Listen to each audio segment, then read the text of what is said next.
Tensions rising after North Korea test-fired 2 ballistic missiles on Friday. The country's state media saying the missiles were launched from a rail car. It was the country's 3rd missile test this month, and it came after the U.S. imposed sanctions in response to the previous tests. Following the attack, Secretary of State Tony Blinken spoke to the North Korean foreign minister and condemned the launches, which are in violation of multiple UN Security Council resolutions.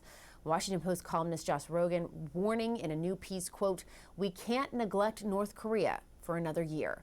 And Josh Rogin joining me now. He's also a CNN analyst. Always great to see you, Josh. I want to read something from your piece. You say dealing with the Kim regime is the last thing the Biden administration officials want to do, but they really have no choice. The good news is that there might be a new and creative way to break the increasingly dangerous diplomatic logjam.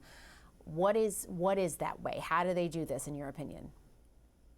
Right. Thanks, Jessica. You know, first of all, we should be clear that what North Korea claimed, that they can shoot a hypersonic missile from a train, that's pretty amazing if that's true. If it is true, what it means is that all of our missile defenses in Asia, all of our plans for how to deal with the North Korean missile threat have to be totally rewritten. It also means that the arms race in Northeast Asia is speeding up fast, and we're slow to react. And you know, that means that we just can't ignore this growing threat, even though dealing with Kim Jong-un is tough, even though the negotiations usually don't work.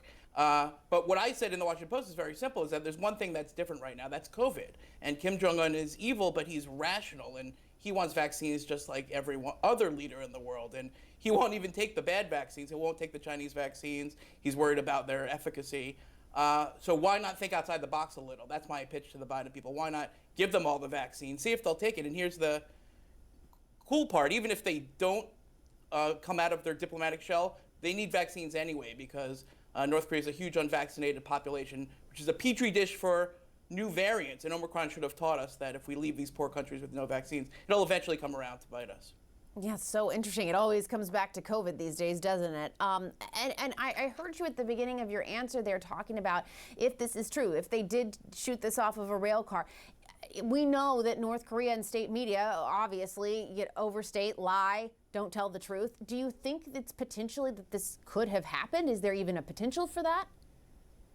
Yeah, not only is there a potential for that, but if it didn't work this time, it will sooner or later. In other words, North Korea is testing missiles and advancing their nuclear program all the time. They're stockpiling nuclear weapons. They have dozens of them now.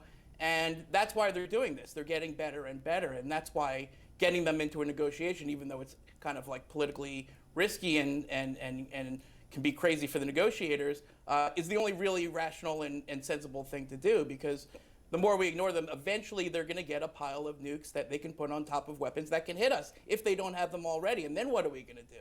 So ignoring the problem just makes it more dangerous, and it also gets the whole region up in a tizzy. And what we have to do is sort of take some leadership. And I get it. I understand why the Biden people don't want to deal with this right now, right?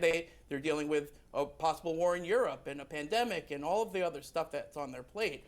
But their current policy is not working. They've spent a year waiting for the North Koreans to come to us, and how's that going? You know, and so in year 2, it seems like Kim Jong-un is determined to make sure that we remember that there's this country called North Korea, and they have all these dangerous weapons. And now I think the Biden administration in its 2nd year is going to have to do something. They're going to have to respond before it's too late. Right, and you talk about the region itself. Is this escalation any more worrisome? Because we know we have the upcoming Winter Olympics next month in Beijing. We also have a presidential election in South Korea March 9th. There are all of these things happening kind of in and around. Well, that's right. There's a lot going on. In addition to that, the Chinese military is expanding. Our allies, Japan and South Korea, are getting very nervous. Taiwan, there's a ton of tension around Taiwan these days. And if you just think about that, well, okay, we're supposed to have a foreign policy that pivots to Asia, that we're supposed to have a foreign policy that sort of deals with security in a sort of diplomatic way. Well, without North Korea, that just doesn't work. And yeah, what's going to happen if we continue to ignore it is eventually Kim Jong-un is going to do something really crazy. He's going to test another nuclear weapon, or he's going to attack a South Korean ship like he did before once. And then we'll be in a crisis. And you never want to deal with these things in the crisis. That's the worst time. You want to try to deal with it before the crisis. And that time is now. And, you know, I get it. There's a lot of places on fire in the world. But this is one that we really can't just let sit, because once North Korea becomes a crisis, it's going to be probably the worst crisis in our on our planet right now, and that's so. Let's try to make sure that doesn't happen. Yeah, Josh Rogin saying the lights are blinking there. All right, thanks so much. We appreciate it. Anytime.